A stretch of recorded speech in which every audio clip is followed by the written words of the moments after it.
سامعین ناظرین، آپ کی سماعت کے لیے ہیڈ انجریز کے بارے میں معلومات فراہم کی جا رہی ہیں۔ مختلف طریقوں سے مختلف پورشنز میں ہم نے ان کو ڈیوائیڈ کیا ہے تاکہ آپ کم سے کم اپنے ذہن پہ بوجھ ڈال کے ان سارے مضامین کو سن سکیں۔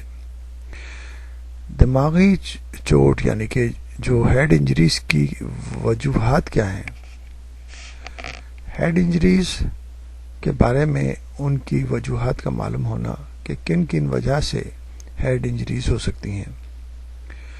جسمانی تشدد اور اونچائی سے گرنا زمانہ قدیم ہی سے سر اور دماغ کی چوٹ کے اسباب رہے ہیں۔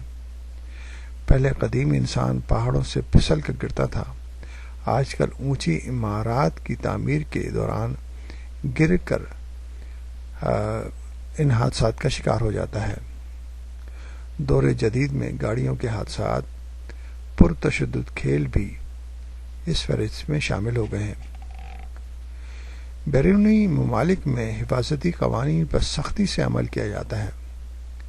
سیفٹی بیلٹ لگائے بغیر گاڑی چلانے کی صورت میں صرف چند میل کے بعد ہی کوئی موٹر سائیکل سوار پولیس مین انتہائی شائستگی سے آپ کو روکنے کا اشارہ کرے گا، آپ کے لائسنس گاڑی کے کاغذات چیک کر کے چالان کی پرچی تھما دے گا۔ ہمارے ملک میں موٹر سائیکل سوار بغیر ہیلمٹ پہنے جس وحشت کے عالم میں سڑکوں پر پھرتے ہیں، انہیں دیکھ کر تو گمان گزرتا ہے کہ شاید گھر سے خودکشی کی نیت سے نکلے ہیں۔ جبکہ مغربی ممالک میں سائیکل بھی ہیلمٹ پہن کر چلائی جاتی ہے۔ ہمارے جیسے ملکوں میں، انڈیا، پاکستان، بنگلہ دیش، سری لنکا وغیرہ میں اور ایشین کنٹریز کے اندر آپ نے دیکھا ہوگا ایک موٹر سائیکل پہ پوری فیملیز بغیر کسی حفاظتی اقدامات کے سفر کرتی ہیں۔ یعنی ایک موٹر سائیکل کے اوپر کم سے کم 4-5 افراد کا بیٹھ جانا کوئی بڑی بات نہیں ہوتی، جس میں خواتین بھی اپنے طویل اور زربق لباس کے ساتھ بیٹھتی ہیں۔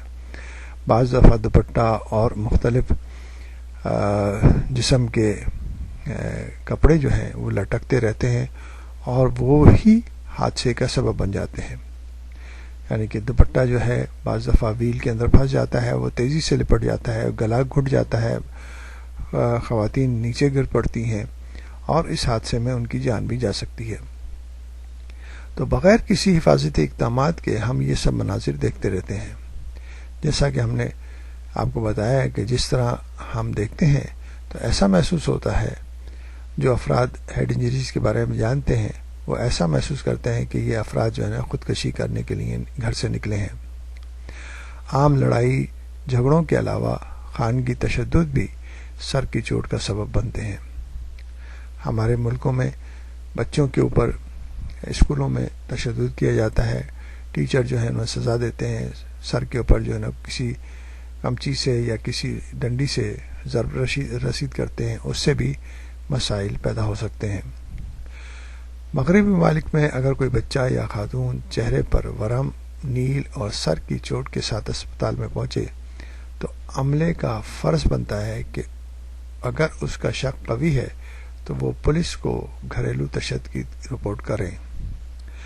آج کل ہمارے ملکوں کے شہروں میں آتشی اسلحے سے دماغی چوٹ کی تعداد سر فہرست ہے اور ایسے حادثات عام طور پر جان لیوا ہوتے ہیں۔